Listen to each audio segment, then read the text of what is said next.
ادع إلى سبيل ربك بالحكمة والموعظة الحسنة وجادلهم بالتي هي أحسن. السلام عليكم ورحمة الله وبركاته. الحمد لله رب العالمين والعاقبة للمتقين. أشهد أن لا إله إلا الله وحده لا شريك له وأشهد أن محمدا عبده ورسوله. أما بعد، فقد قال الله تبارك وتعالى: أعوذ بالله من الشيطان الرجيم. بسم الله الرحمن الرحيم. أذن للذين يقاتلون بأنهم ظلموا وإن الله على نصرهم لقدير. صدر محترم، اساتذہ اکرام، مہمانان عظام اور میرے عزیز ساتھیوں، آج کی اس اجلاس میں میں جس عنوان کے تحت لب کشائی کرنے جا رہا ہوں وہ ہے پیغام یوم جمہوریہ. حاضرین گرامی،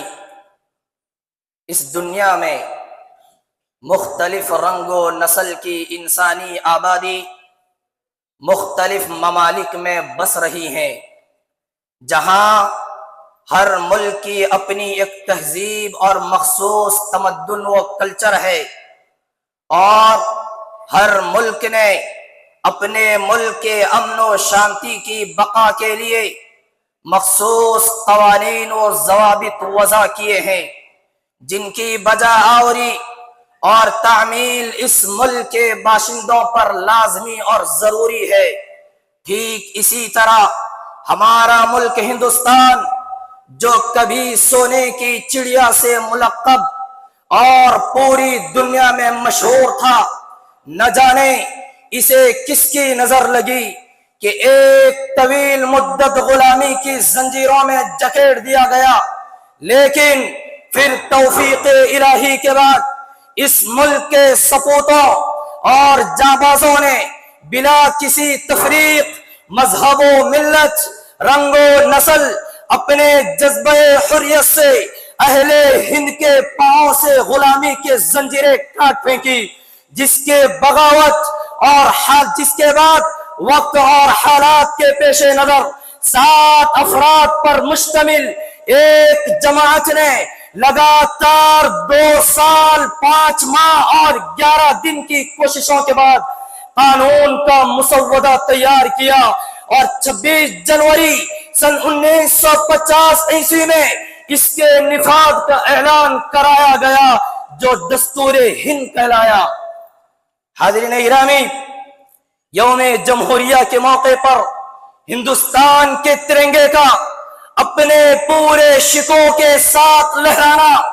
لال قلعہ سے وزیر اعظم کا قوم کے نام خطاب کرنا، انڈیا گیٹ پر صدر جمہوریہ کے سامنے فوجیوں کا مختلف کرتب دکھانا، اور عزیزان وطن کا اس خوشی و مسرت کے موقع پر اجتماع شادیانے بجانا اس بات کی دلیل ہے کہ ہم آزاد ہیں، ہم آزاد ہیں، ہم آزاد ہیں، اور آزادی وطن کی خاطر ہمارے اسلاف کے بہے ہوئے خون کا کوئی قطرہ رائگاں نہیں گیا، بلکہ ان کی ہر طرح کی جانی و مالی قربانیوں کا بیان و اعتراف کیا جاتا ہے، اور نسل نو میں بھی یہ جذبہ پیدا کرنے کی کوشش کی جاتی ہے. عزیزان ملت، جہاں ہم سب ہر سال کسی کھلے میدان یا اسکول و کالج کے صحن یا دیگر مقامات میں جشن جمہوریہ کی مناسبت پر آزادی ہند کے تمام جانبازوں کو خراج تحسین پیش کرتے ہیں، ہم سب اس بات کو اچھی طرح جانتے ہیں کہ ہمارا ملک ہندوستان جو جمہوری ملک ہے، جہاں مخصوص افراد کے وضع کیے گئے قانون کا نفاذ سب پر ہوتا ہے، اور اس جمہوری نظام کے نافذ کرنے کا مقصد یہ ہے کہ ہمارا یہ گلستان مختلف نسلوں، تہذیبوں اور مذاہب کے قافلوں کی منزل ہے، جس میں تمام انسانوں کو ان کا پیدائشی حق آزادی عطا کیا جا سکے، عبادت اور ریاضت، رہائش و سکونت، آرام و راحت کے سلسلے میں خود مختاری حاصل ہو، دین و دھرم کو بدلنے اور اپنے دل کی فکار کو عملی جامہ پہنانے والوں سے کسی قسم کا تعارض نہیں کیا جائے گا، کسی قلم و زباں پر بلا توجہ بلا وجہ پابندی نہ ہوگی، بلکہ اس چمن میں ہر کسی کو چہچہانے کا حق حاصل ہوگا۔ یہاں ہر ایک کی جان و مال، عزت و آبرو اور قومی املاک کی حفاظت کی جائے گی، امن و شانتی کو بحال رکھنے اور جرائم و فسادات کو روکنے کے لیے بھرپور کوشش کی جائے گی اور باہمی تعاون کا دور چلے گا۔ ہمارے ملک ہندوستان کی جمہوریت کے بنیادی مقاصد جو آج ہم نے بھلا دیا ہے اسی کی یاد تازہ کرنے کے لیے اس دن ہم جمع ہوتے ہیں، لیکن بڑے افسوس کی بات ہے کہ ہمارا ملک کی صاف و شفاف تصویر داغدار نظر آتی ہے اور اس کی پرکش و فضا اس کے ہر شہید کی درد بھری داستان کا گلہ کرتے ہوئے یہ کہہ رہی ہے، میرے لہو کی دھار سے وطن کی بیڑیاں کٹی، میرے لہو کی دھار سے وطن کی بیڑیاں کٹی، مگر کتاب حریت میں میری داستان نہیں، ورق الٹ چکا تلاش میں کمی نہ کی، ورق الٹ چکا تلاش میں کمی نہ کی، میرے لہو کے رنگ کا کوئی پتہ نہیں، کیونکہ اب یہاں آئے دن بے بنیاد معمولی باتوں کو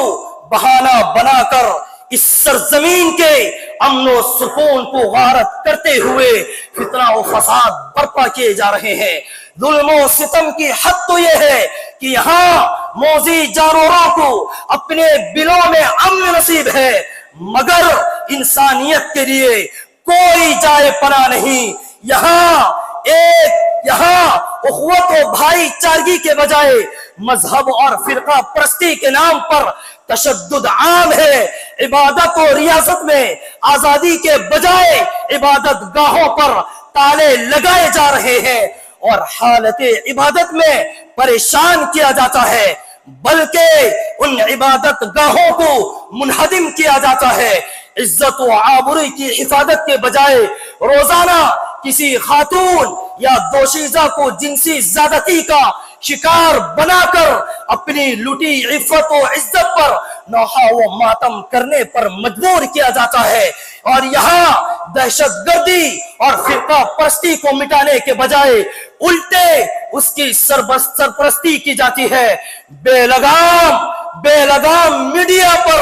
قدغن لگانے کے بجائے آزادی رائے کی دہائی دے کر نظر انداز کیا جاتا ہے۔ الغرض آج کا یہ مظلوم پریشان ملک ہندوستان،